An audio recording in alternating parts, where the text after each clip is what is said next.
Следејќи ги светските искуства, стандарди и трендовите околу заштитата на природата и хигиената во околината, како и поради економските придобивки од селекцијата на отпадот, јавното предпријатие Комуналец од Крива Паланка одлучи да реализира ваков проект и на територијата на општината.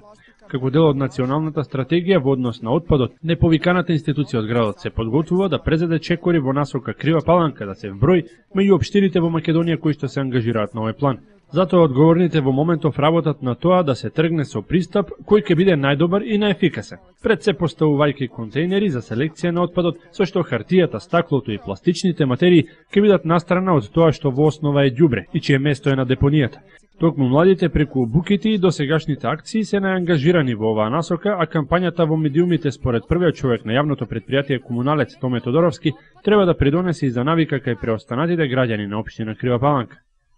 Околу хигиената на самиот град, односно собирањето и депонирањето на комунален отпад, ние предвидуваме примерна селекција на комуналниот отпад, каде што ќе бидат поставени одредени садови, специјално направени за стакло, за пластика и за хартија. Тие ќе бидат поставени деновиве во градот. Придобивките од еден ваков проект ќе бидат одлични. Стотиците тони хартија, стакло и пластичните материјали, кои досега беа дел од вкупната маса отпад, ќе можат да бидат преработени, општината со ова ќе заработи, а ќе може да се пофали и со место за ѓубре на локалната додека се реализира депонијата за регионот. Инвестицијата е на јавното предпријатие заедно со локалната самоуправа, а поволните аспекти ќе ги оправдаат вложувањата. Како и да е, целта пред се е да им се возможи на граѓаните да придонесат околу заштитата на природата и на хигиената во околината. Мислам дека со тоа ќе го малце разубавиме градот и со тоа ќе направиме почиста околина, а и на тој начин ќе реагираме со тоа што со самото тоа што ќе биде соберен хартијата и пластиката, која што се надевам дека ќе биде продадена и за основа на неа на таа продажба ќе имаме одреден профит. Ние со тоа ќе го намалиме количината на комунален отпад во депонијата, а со тоа го временскиот период го зголемуваме за складирање и депонирање во старата депонија.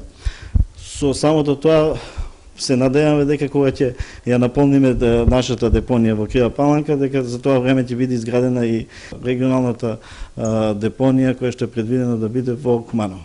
Начинот со кој одговорните се обидуваат да влијаат на аспектите од нивниот интерес е искуствен модел кој се применува секаде во Европа.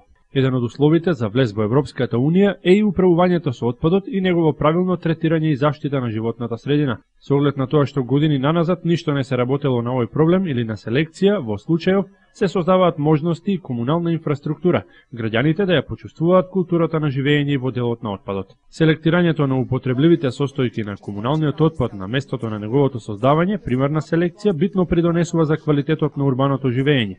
Намалувањето на купните количини отпад носи економско-финансиски бенефити и ја зголемува свеста и одговорноста на создавачите на отпад и давателите на услуги.